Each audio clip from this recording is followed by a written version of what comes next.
नमस्कार दोस्तों।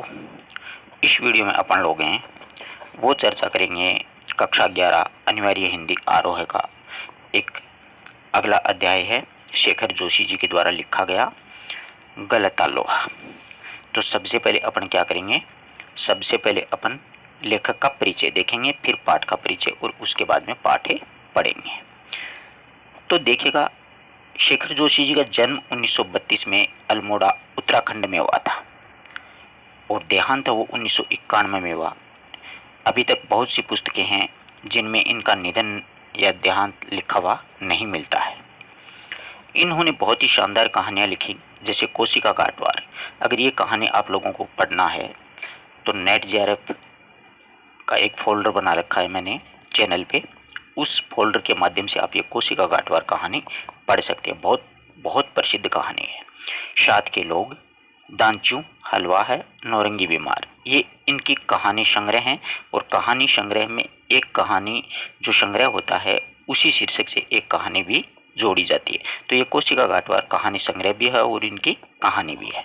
साथ के लोग, दांचू हलवा है, नौरंगी बीमार, ये दांचू भी बहुत प्रसिद्ध कहानी है। एक पेड़ की याद है, बहुत प्रसिद्ध शब्द चित्र है ये इनका, बहुत प्रसिद्ध। एक पेड़ की याद शब्द चित्र मतलब संस्मरण के समान एक विधा होती है शब्द चित्र भी, वो जैसे हम हसमत अपन ने 2-4 दिन पहले पढ़ा था कृष्णा शोभती जी का, उसी प्रकार ये भी शब्द चित्र है। इनको ध्यान रखिएगा, पहले सम्मान भी मिला हुआ है।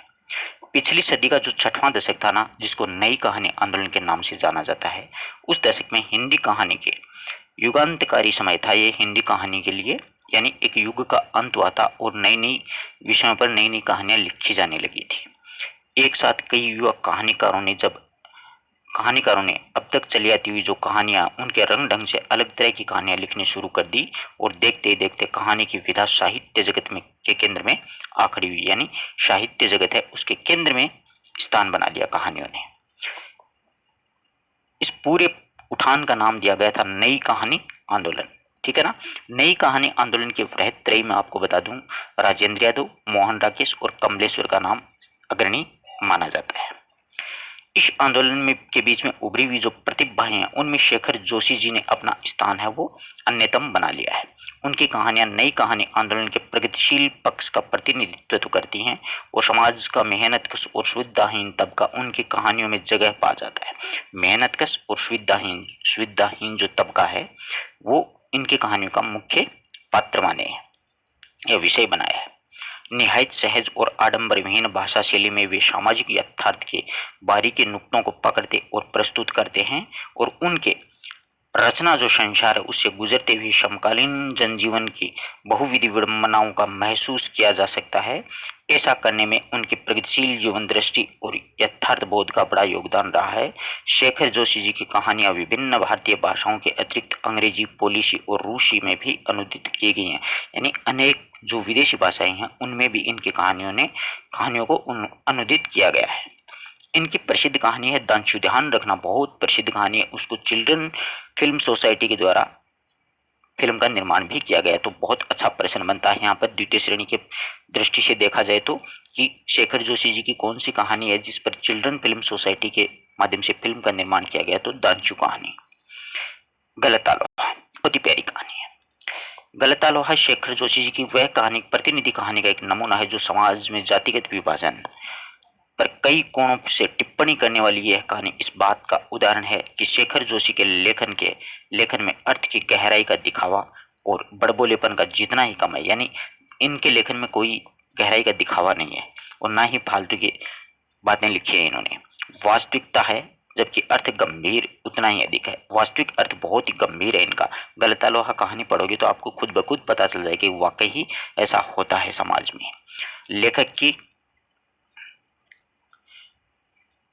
किसी मुखर टिप्पणी के बगैर ही पूरे पाठ से गुजरते हुए हम ये देख पाते हैं कि एक मेधावी किंतु निर्धन ब्राह्मण युग, एक मोहन होता है, एक गरीब ब्राह्मण का बेटा होता है, परंतु ये प्रतिभाशाली होता है, मेधावी होता है।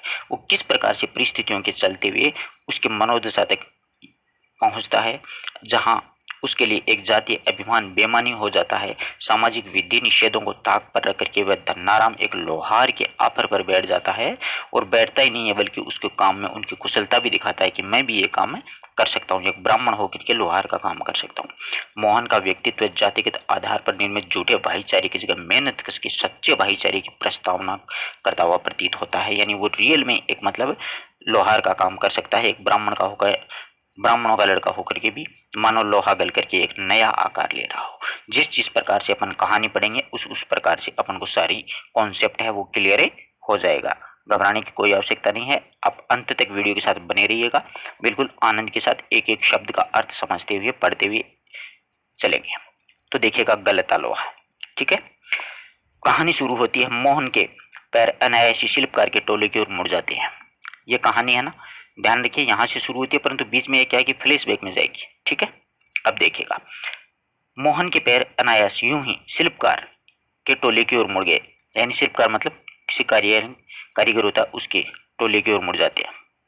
उसके मन में किसी कोने में शायद दन्नाराम लोहार के ऑफर की ये अनुगुण शेष रह गई थी। ये दन्नाराम इसका बचपन का मित्र होता है, अपन पाठ पढ़ेंगे तो पूरा कॉन्सेप्ट क्लियर होगा, जिसे वह पिछले 3-4 दिनों से दुकान की ओर से जाते हुए दूर से सुनता था। यानी वो हथौड़े की अनुगुण सुनता था। कौन? मोहन सुनता था।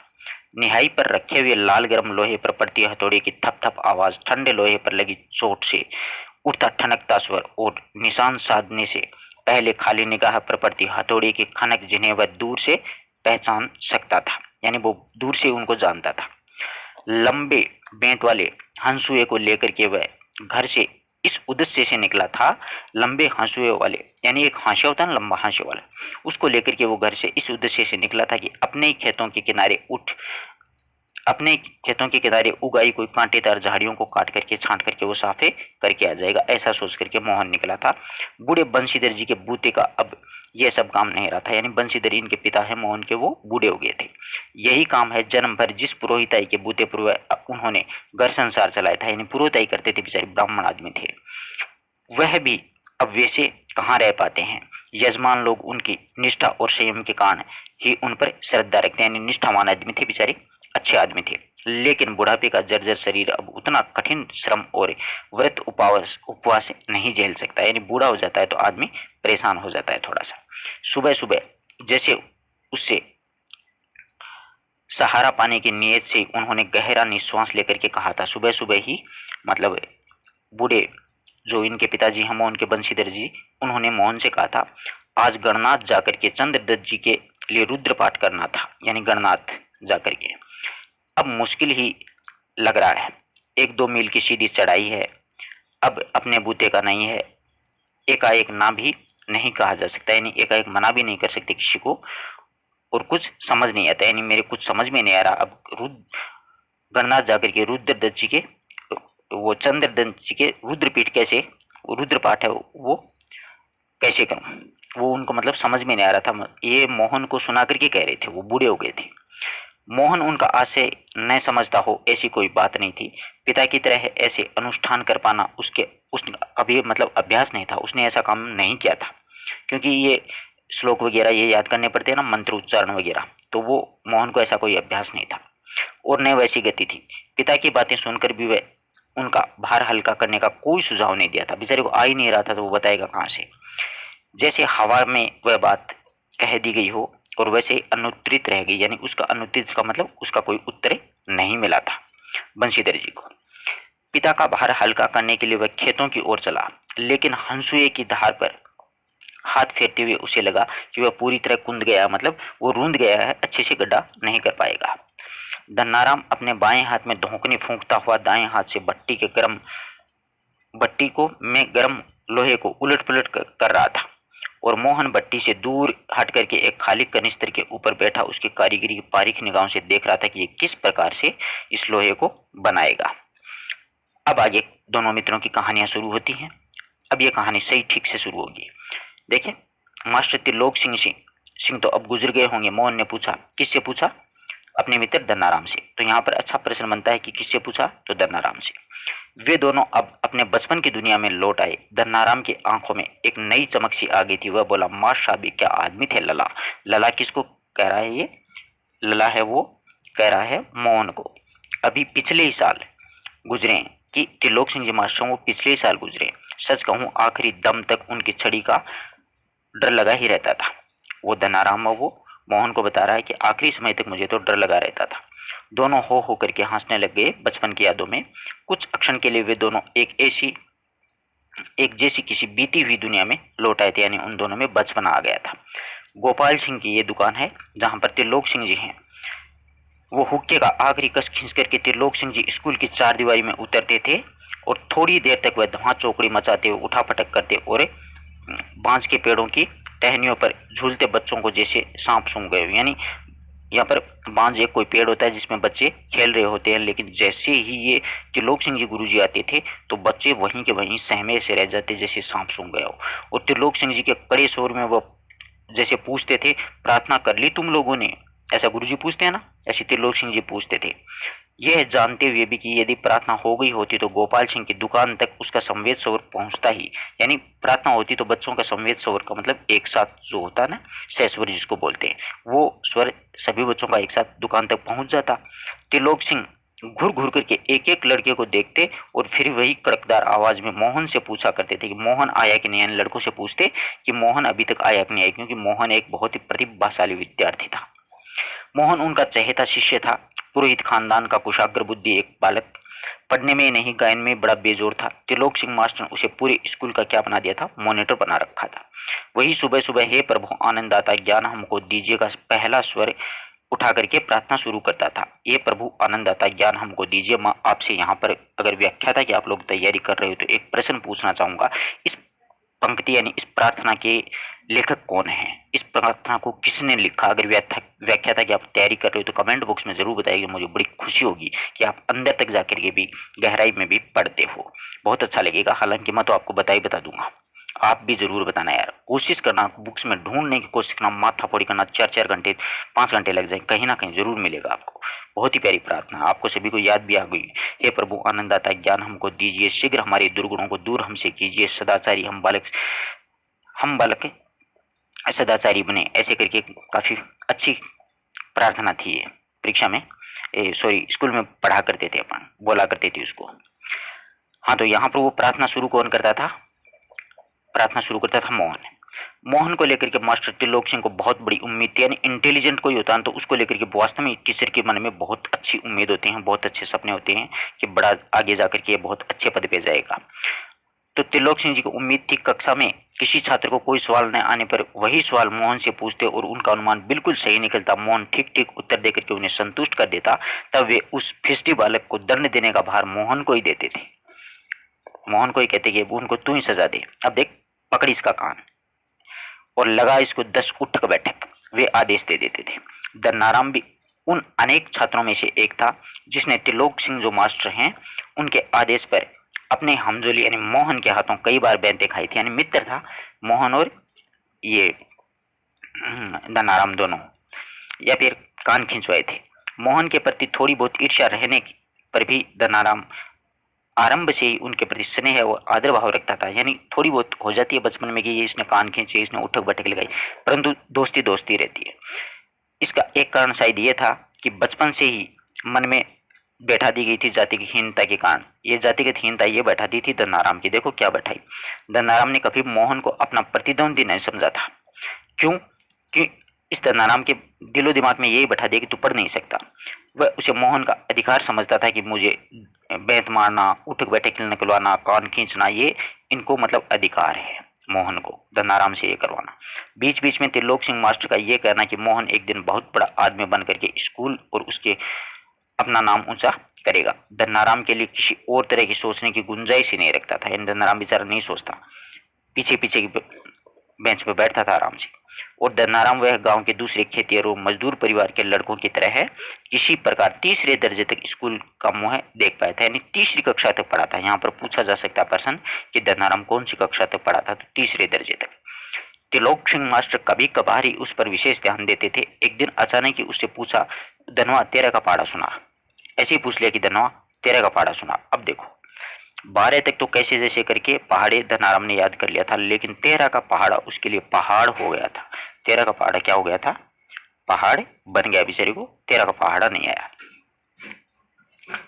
तेरे एकम तेरे, तेरे दूनी 24 हो गया, इसका तो बेड़ा पार है। शटाक से एक संटी है वो पिंडलियों में माँ साहब ने लगाई और वह टूट गई। गुस्से से उन्होंने आदेश दिया, जान नाले में से एक अच्छी मजबूत संटी तोड़ करके ला, फिर तुझे 13 का पहाड़ा याद कराता हूँ। ये त्रिलोक सिंह जी मास्टर ना, वो सजा देते थे तो स्टूडेंट को ही भेजते थे, विद्यार्थी को, कि तू ही तेरी सजा के लिए अच्छी सी बेंच तोड़ के ले आ। त्रिलोक सिंह मास्टर सामान्यतः ये नियम था कि सजा पाने वाले को ही अपने लिए हथियार जुटाना होता था, यानी जिसको सजा देनी होती थी वो स्वयं जाकर के डंडे की व्यवस्था किया करता था। और जाहिर है कि बलि का बकरा अपने लिए मास्टर के संतोष को ध्यान में रख करके टहनी का चुनाव ऐसे करता था जैसे वह अपने लिए नहीं बल्कि किसी दूसरे को दंडित करने के लिए हथियार का चुनाव कर रहा है, यानी बिल्कुल नॉर्मल से ले आया करता था। सभी को पता है, क्योंकि अपने मार पड़ेगी तो कोई अच्छी संटी तो कोई तोड़ के लाएगा ही नहीं। धनाराम की मंद बुद्धि रही हो या फिर मन में बैठा हुआ डर कि पूरे दिन गोटा लगाने पर भी उसे 13 का पाड़ा यानी घोट रहा था वो बार बार, 13 13 दूनी 26, 13 दूनी 40, ऐसे पर याद नहीं हुआ। छुट्टी के समय जब मास्टर साहब ने उसे दोबारा पहाड़ा सुनने को कहा तो तीसरी सीढ़ी तक पहुंचते पहुंचते फिर से लड़खड़ा गया। लेकिन इस बार मास्टर त्रिलोक सिंह जी जो हैं, उसने लाए हुए बेंत का उपयोग करने की बजाय जबान का चाबुक चला दी। जबान क्या चलाई कि तेरे दिमाग में तो लोहा भरा है रे, कि तेरे दिमाग में तो लोहा भरा है रे, विद्या का ताप कहाँ से लेगा इसमें। अपने थैले से, ये गुरुजी हैं, उन्होंने त्रिलोक सिंह जी ने अपने थैले से 5-6 दांतरियां निकाल के दे दी और धनाराम को धार करने के लिए पकड़ा दी कि इसके धार करके ले आ, तू तो पढ़ाई के लायक नहीं है, तेरे दिमाग में लोहा भरा हुआ है। जबकि गलत बात थी, गुरुजी को ऐसा नहीं करना चाहिए था। किताबों की विद्या का ताप लगने का सामर्थ्य धनाराम के पिता का भी नहीं था, यानी धनाराम के पिता भी नहीं चाहते थे कि ये पढ़े। धनाराम हाथ पैर चलाने लायक हुआ कि बाप ने उसे धोंकने फूंकने का या फिर साना लगाने के काम में उलझाना शुरू कर दिया, यानी बेचारे को पढ़ाई का मौका ही नहीं दिया। इधर से तो गुरुजी और उधर से पिताजी हैं, उन्होंने भी वहीं पर काम में अपने साथ उलझा दिया। धीरे धीरे हथौड़े से लेकर के घन चलाने तक की विद्या सिखाने लगा। फर्क इतना ही है कि मास्टर त्रिलोक सिंह जी उसे अपनी पसंद की बेंच चुनने की छूट देते थे और गंगाराम, ये धनाराम के पिताजी का नाम है, गंगाराम उसका चुनाव स्वयं करते थे। यानी कोई गलती कर देता था धनाराम तो गंगाराम जी बढ़िया से सोड़ तोड़ करके अपने बेटे के 4-5 सरका दिया करते थे। और जरा सी गलती होने पर छड़ से बेंत और हत्ता जो भी हाथ में लगता उसी से अपना प्रसाद दे देते थे। गंगाराम जी तो पक्का इलाज कर देते थे बेचारे धनाराम को। एक दिन गंगाराम जी अचानक चल बसे, यानी गंगाराम जी का देहांत हो जाता है और धनाराम ने सहज भाव से अपनी विरासत संभाल ली और आड़ोस पड़ोस के गांव वालों को याद ही नहीं रहा कि कब गंगाराम का आफर धनाराम का आफर कहना लग गया। यानी गंगाराम जी जो जहां पर बैठते थे वो चल बसे तो गांव वालों को पता भी नहीं चला कि गंगाराम का आफर कहते थे उसको कब से धनाराम का आफर कहने लग गए।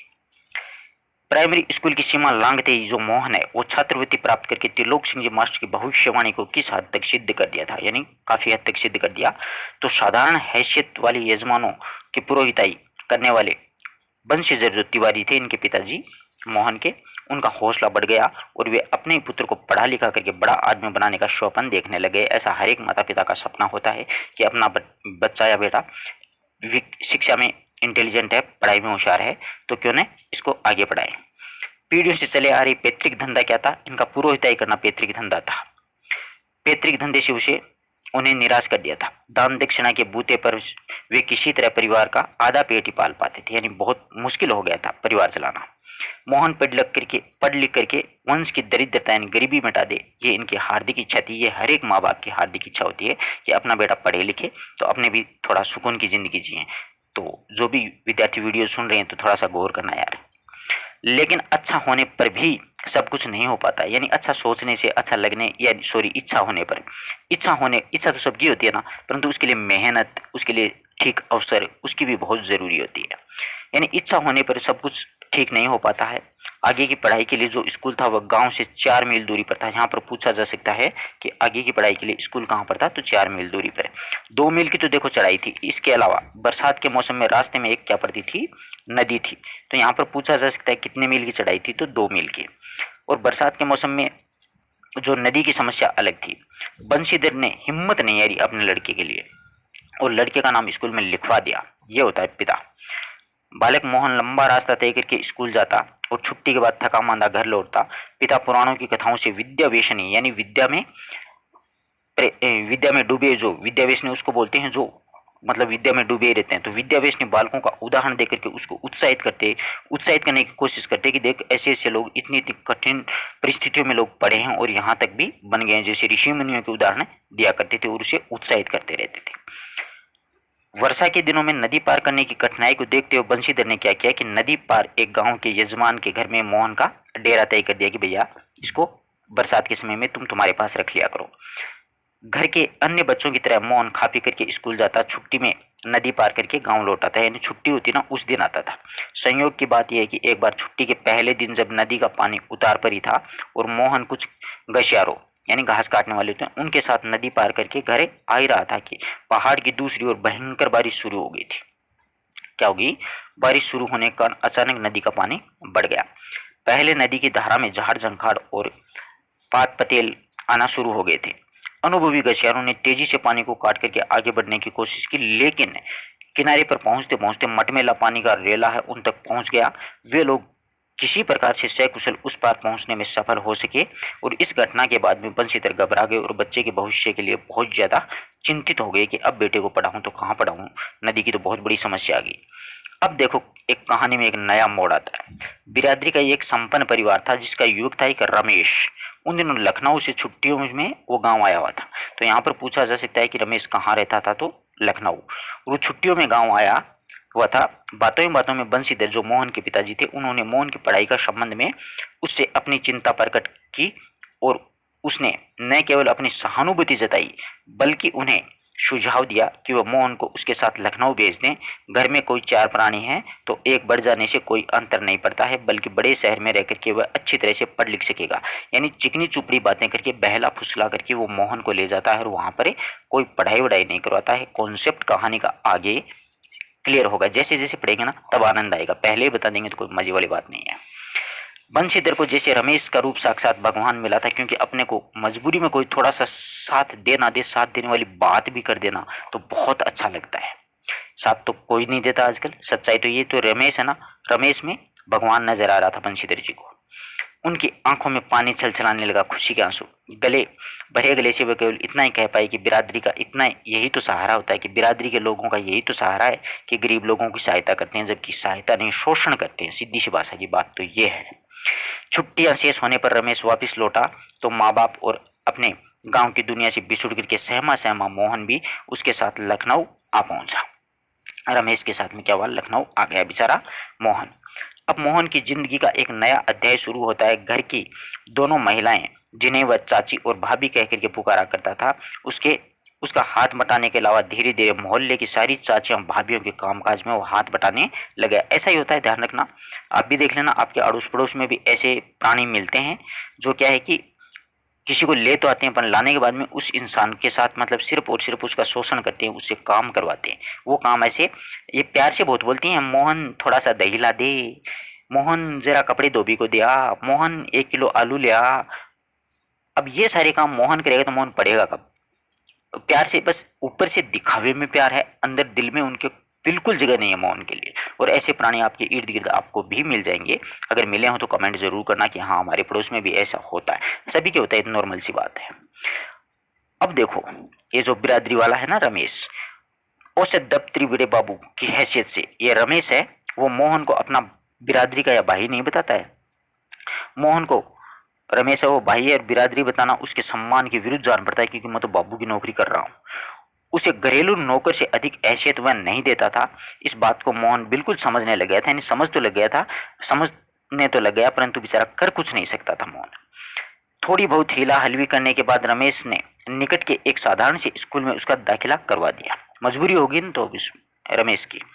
लेकिन एकदम वह नए वातावरण में दिन रात के काम के बोझ के कारण गांव का एक मेधावी छात्र शहर की स्कूली जीवन को अपनी कोई पहचान नहीं बना सका।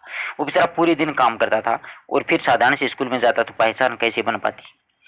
उसका जीवन एक बंधी बंधाई लीक पर चलता रहा। साल में एक बार गर्मियों की छुट्टियों में गांव जाने का मौका मिलता, तब तो रमेश या उसके घर वाले के कोई प्राणी गांव जाने वाला होता, वरना छुट्टियों को भी वह अगले दर्जे की तैयारी का नाम दे देता। ये रमेश था ना, वो ये घर में समाचार या पत्र भेज देता था कि मोहना वो अगले दर्जे की तैयारी कर रहा है, जो कि दर्जे की कोई तैयारी नहीं कर रहा, वो तो नौकर बना हुआ है घर का, वो साल वहीं पर गुजारना पड़ता।